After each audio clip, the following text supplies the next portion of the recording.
Assalamualaikum warahmatullahi wabarakatuh. Halo guys, saya Intan Ferial Hadi dari kelompok 3 Akuntansi Manajemen kelas A. Di sini saya akan menjelaskan tentang pengertian jurnal, aspek manfaat jurnal, dan daftar nama akun dan kode akun. Jurnal, pengertian jurnal. Jurnal atau sering disebut dengan buku jurnal merupakan buku catatan kronologis terhadap transaksi atau peristiwa keuangan di perusahaan. Aspek manfaat jurnal. Ada beberapa aspek yang menjadikan jurnal sangat bermanfaat dalam suatu perusahaan, yaitu aspek riwayat transaksi, aspek deteksi kesehatan, dan aspek pengendalian. Dan yang terakhir ada daftar nama akun dan kode akun.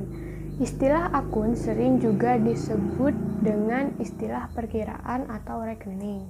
Biasanya setiap perusahaan telah menetapkan akun-akun apa saja yang digunakan dalam kegiatan akuntansinya. Daftar akun biasanya disusun atas dasar subklasifikasi dan kelompok sesuai dengan cara penyajian laporan keuangan. Biasanya akun-akun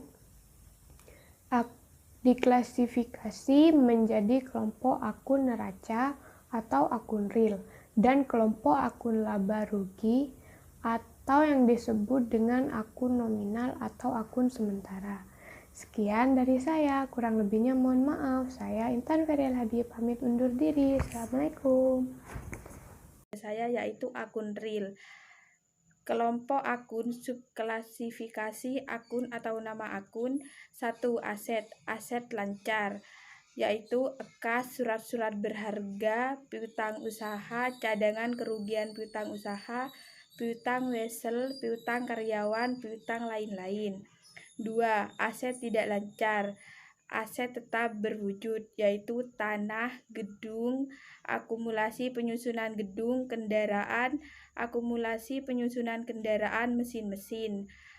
Aset tetap tidak berwujud, yaitu hak paten, akumulasi amortisasi hak paten, goodwill, akumulasi amortisasi goodwill, hak cipta.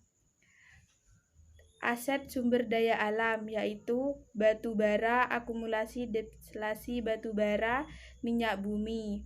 Aset lainnya, kewajiban lancar, yaitu utang usaha, utang wesel, utang ebang, utang sewa, utang gaji, biaya yang masih harus dibayar. Kewajiban jangka panjang, yaitu utang ebang, utang obligasi, agio obligasi, utang hipotek. Modal ekutasi, yaitu modal pribadi, pref, modal saham, laba ditahan, agio saham perusahaan PT, disagio saham perusahaan PT. Sekian dari saya. Wassalamualaikum warahmatullahi wabarakatuh.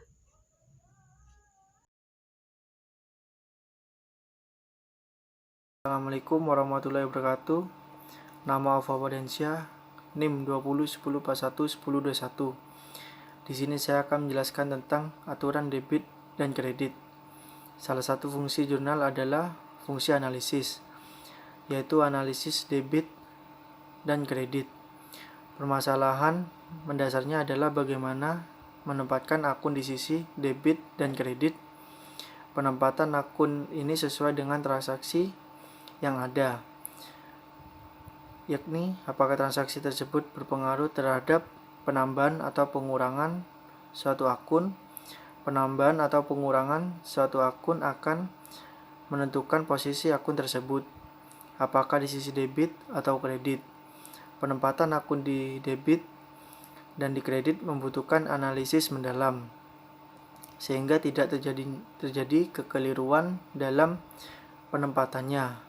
Oleh karena itu, perlu dibuat aturan sebagai pedoman untuk menempatkan setiap terjadinya perubahan atau penambahan atau pengurangan pada suatu akun. Sekian dari saya. Assalamualaikum warahmatullahi wabarakatuh. Assalamualaikum warahmatullahi wabarakatuh. Saya Weni Nur Anggreni, NIM 20104111022. Di sini saya akan menjelaskan mengenai akun real. Akun real merupakan akun yang tercatat pada neraca. Saldo akun real akan dicatat dari satu periode ke periode akuntansi berikutnya.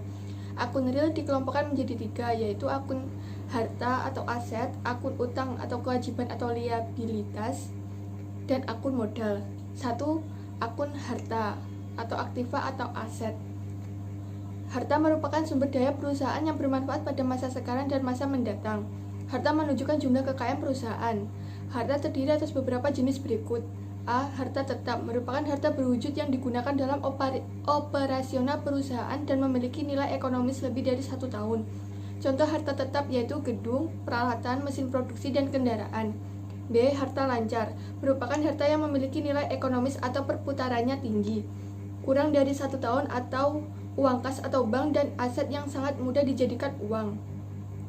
Contoh harta lancar yaitu kas, perlengkapan, piutang, dan beban dibayar di muka.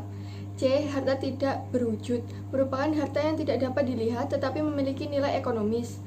Contoh harta tidak berwujud adalah hak paten, hak cipta, franchise, goodwill atau nama baik, dan hak merek. Do. Investasi jangka panjang merupakan harta yang diinvestasikan dalam jangka waktu lebih dari 1 tahun. Investasi bertujuan memperoleh keuntungan pada masa akan datang atau untuk menguasai perusahaan lain. Investasi jangka panjang biasanya berupa surat berharga dan obligasi, misalnya saham, surat berharga pasar uang atau SPBU, dan sertifikat deposito.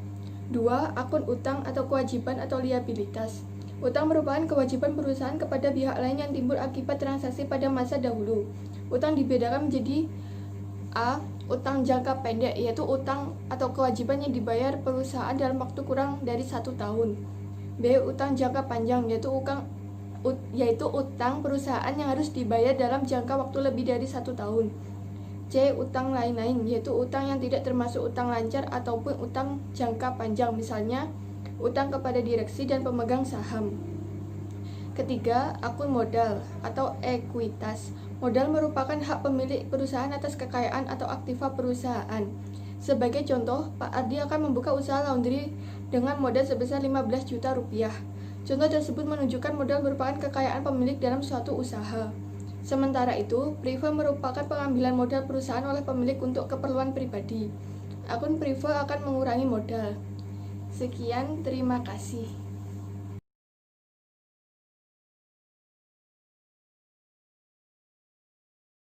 Assalamualaikum warahmatullahi wabarakatuh. Nama saya Miko Rizky Pratama, NIM 20110411023. Di sini saya akan menjelaskan tentang akun nominal. Akun nominal merupakan akun yang tercatat dalam laporan laba atau rugi. Akun nominal dibedakan menjadi akun pendapatan dan akun beban. 1. Akun pendapatan merupakan hasil yang diperoleh perusahaan dalam menjalankan kegiatan usaha dan atau di luar usaha. Pendapatan digolongkan menjadi pendapatan usaha dan pendapatan di luar usaha. Pendapatan usaha yaitu pendapatan yang berhubungan langsung dengan kegiatan usaha.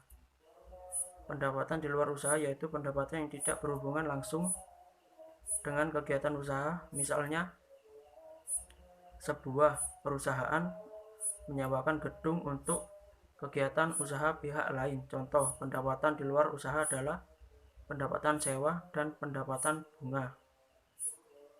2. Akun beban. Beban merupakan biaya yang dikeluarkan perusahaan berkaitan dengan kegiatan usaha perusahaan untuk menghasilkan pendapatan. Beban dibedakan menjadi 2, yaitu beban usaha operasional dan beban di luar usaha non-operasional.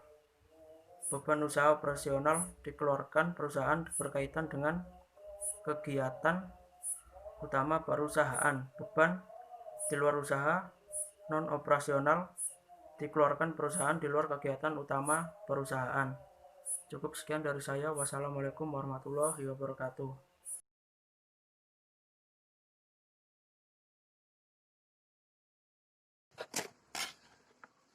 Assalamualaikum warahmatullahi wabarakatuh. Perkenalkan, nama saya Yogi Fajar Satrio NIM 201041124 dari manajemen A. Di sini saya akan menjelaskan tentang bentuk buku jurnal, yaitu 1. Bentuk buku jurnal sederhana. Dikatakan buku jurnal sederhana karena bentuknya tidak rumit dan tanpa penjelasan yang terperinci. 2. Bentuk buku jurnal standar. Penggunaan buku jurnal standar pada dasarnya menunjukkan untuk mencatat transaksi perusahaan yang frekuensinya masih relatif sedikit. Yang 3. Bentuk buku jurnal khusus. Jurnal khusus berdasarkan jenis-jenisnya transaksi tersebut. Jurnal khusus terdiri dari 1. Jurnal familiar, 2. Jurnal penjualan, 3. Jurnal penerimaan kas, 3. Jurnal pengeluaran kas, yang keempat jurnal memorial, dan yang terakhir jurnal khusus ini akan dibahas pada bab selanjutnya dalam buku selanjutnya. Sekian dari saya. Wassalamualaikum warahmatullahi wabarakatuh.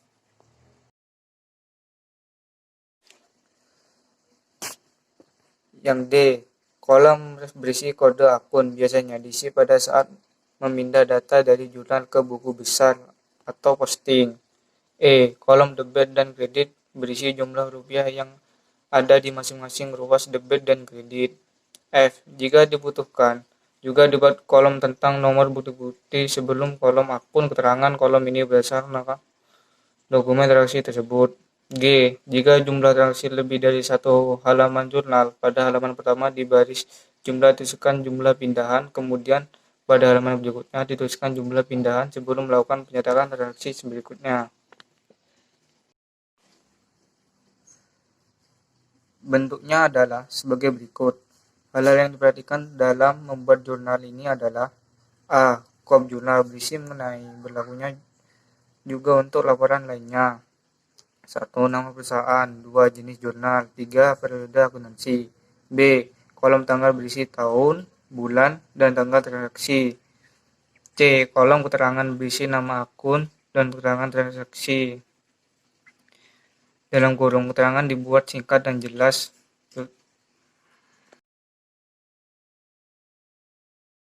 Assalamualaikum warahmatullahi wabarakatuh. Perkenalkan, nama saya Atika Firmanda Akmalia, NIM 20104111025, kelas manajemen A. Di sini saya akan melanjutkan penjelasan dari video selanjutnya. B. Bentuk buku besar. Setelah data transaksi diinput dalam buku jurnal, langkah selanjutnya adalah memindahkan data atau memposting dari jurnal ke buku besar. Proses memasukkan atau memindahkan informasi dan angka-angka dari buku jurnal ke buku besar dinamakan pengakuan atau sering disebut posting. Pengertian buku besar. Buku besar adalah suatu catatan yang berisi kumpulan-kumpulan akun-akun yang merupakan suatu kesatuan tersendiri yang saling berhubungan. Pencatatan transaksi dalam buku besar didasarkan pada jenis akun dan dicatat secara kronologis. Ini berjalan pencatatan pada buku jurnal. Bentuk buku jurnal. Dalam buku besar terdapat beberapa bentuk buku besar. Yang pertama yaitu buku besar berbentuk T, buku besar berbentuk 2 kolom, buku besar berbentuk 4 kolom, dan yang terakhir yaitu buku besar berbentuk 6 kolom. Mungkin hanya itu saja penjelasan singkat yang dapat saya sampaikan. Terima kasih. Wassalamualaikum warahmatullahi wabarakatuh.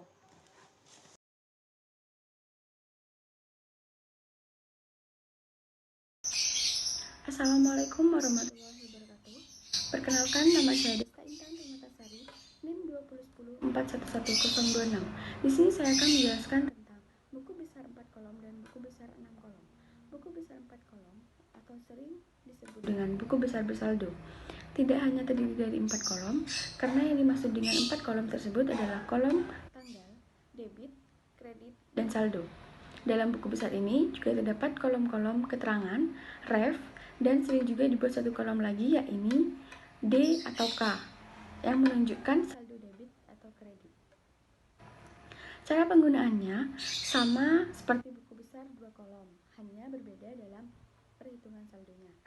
Saldo pada buku besar 2 kolom dihitung pada suatu periode tertentu. Sementara itu, saldo pada buku besar 4 kolom dihitung setiap kali mutasi atau perubahan. Buku besar 6 kolom. Buku besar 6 kolom pada dasarnya sama seperti buku besar 4 kolom. Perbedaannya hanya di kolom saldonya yang dipisahkan antara debit dan kredit. Terima kasih. Wassalamualaikum warahmatullahi wabarakatuh. Assalamualaikum warahmatullahi wabarakatuh. Nama saya Jessica Putri-Damayanti, NIM 2010141127. Sini saya akan menjelaskan tentang neraca saldo. Neraca saldo adalah suatu laporan yang membuat daftar akun beserta saldo-saldonya, baik itu akun yang bersaldo debit maupun yang bersaldo kredit. Jenis-jenis neraca saldo itu ada 3. Neraca saldo yang belum disesuaikan adalah daftar saldo yang dibuat setelah semua transaksi diposting ke buku besar. Saldo akun di buku besar tersebut selanjutnya dipindahkan ke daftar saldo. Neraca saldo yang belum disesuaikan disiapkan untuk menentukan apakah terdapat kesalahan dalam postingan debit atau kredit ke buku besar. Yang kedua, neraca saldo setelah penyesuaian adalah daftar saldo yang dibuat setelah proses penyesuaian akun-akun tertentu. Dalam penggunaan akuntansi berbasis akrual, maka ada beberapa akun yang perlu penyesuaian sebelum menyusun laporan keuangan. Bila tidak dilakukan penyesuaian, maka laporan keuangan yang dihasilkan kurang valid alias kurang mencerminkan kondisi yang sebenarnya. Yang ketiga, neraca saldo penutup adalah daftar saldo yang digunakan untuk memastikan bahwa buku besar telah memiliki saldo untuk awal periode berikutnya. Prosedur ini merupakan langkah akhir dalam satu periode akuntansi. Setelah ayat jurnal penutup dimasukkan, semua akun peserta saldo dalam daftar saldo penutup harus sama dengan akun dan neraca saldo pada akhir periode.